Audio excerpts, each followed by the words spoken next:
ഗോലോകത്തിലെ ആ ദിവ്യ ദമ്പതിമാരെയും അവരുടെ പരിവാരങ്ങളെയും നാം ഭാവനയിൽ ദർശിച്ചു. ഇനി 35-ാം ശ്ലോകത്തിൽ ഇത്രയും മഹത്തായ ആ രൂപത്തെ ദർശിച്ചുകൊണ്ട് നിൽക്കുന്ന ബ്രഹ്മാവിനെക്കുറിച്ചും അവിടെയുള്ള ഭക്തിനിർഭരമായ അന്തരീക്ഷത്തെക്കുറിച്ചും സൂതൻ വിവരിക്കുന്നു. 35-ാം ശ്ലോകം ബ്രഹ്മാവിൻ്റെ സ്തുതിയും ഭക്തിയും. ഭഗവാന്റെ മുന്നിൽ ബ്രഹ്മാവ് എങ്ങനെയാണ് നിലകൊള്ളുന്നത് എന്ന് ഈ ശ്ലോകം വിവരിക്കുന്നു. നമുക്ക് ശ്ലോകത്തിലേക്ക് കടക്കാം. ദൃഷ്ട്വാദം പരമാനന്ദം ബ്രഹ്മാജ ഹൃഷ്ടമാനസഃ തുഷ്ടാവ പരമാത്മാനം ഭക്ത്യാജ വിനയേന ച.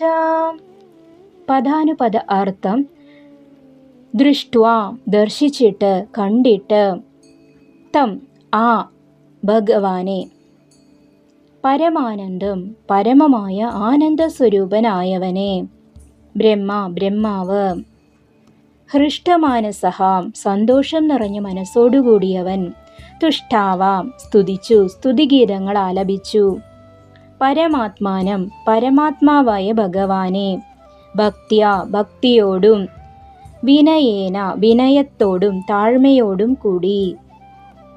ഈ ശ്ലോകത്തിൻ്റെ സാരം: പരമാനന്ദ സ്വരൂപനായ ആ ഭഗവാനെ ദർശിച്ചപ്പോൾ ബ്രഹ്മാവ് അത്യധികം സന്തോഷഭരിതനായി.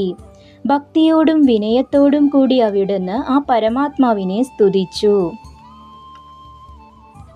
ഗഹനമായ വിശദീകരണവും തത്വചിന്തയും. ഈ ശ്ലോകം ജ്ഞാനത്തിന് ശേഷം ഭക്തി എങ്ങനെ ഉടലെടുക്കുന്നു എന്ന് കാണിച്ചു തരുന്നു. പരമാനന്ദം, ഭഗവാനെ ഇവിടെ പരമാനന്ദം എന്ന് വിളിച്ചിരിക്കുന്നു. ആനന്ദത്തിൻ്റെ ഏറ്റവും ഉയർന്ന രൂപമാണത്. ഒരുവൻ്റെ മുന്നിൽ ഈശ്വരൻ പ്രത്യക്ഷനാകുമ്പോൾ അവനിൽ ബാക്കിയാകുന്നത് ആനന്ദം മാത്രമാണ്. വിനയം, ഹ്യൂമിലിറ്റി.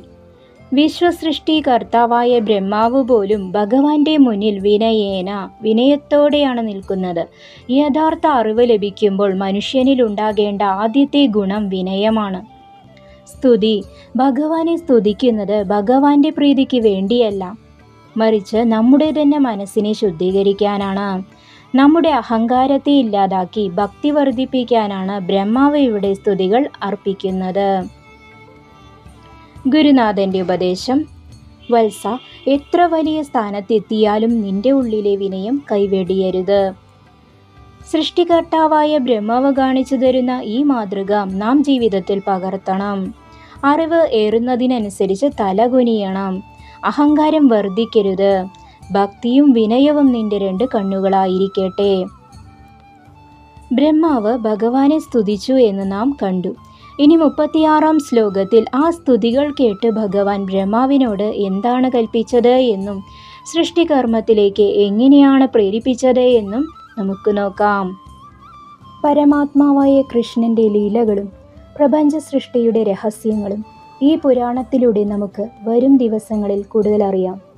ഇന്നത്തെ ഈ ഭാഗം നിങ്ങൾക്ക് ഇഷ്ടമായെങ്കിൽ ഇത് മറ്റുള്ളവരിലേക്കും പങ്കുവയ്ക്കുക. അടുത്ത ശ്ലോകങ്ങളുമായി നമുക്ക് വീണ്ടും കാണാം. നന്ദി, നമസ്കാരം.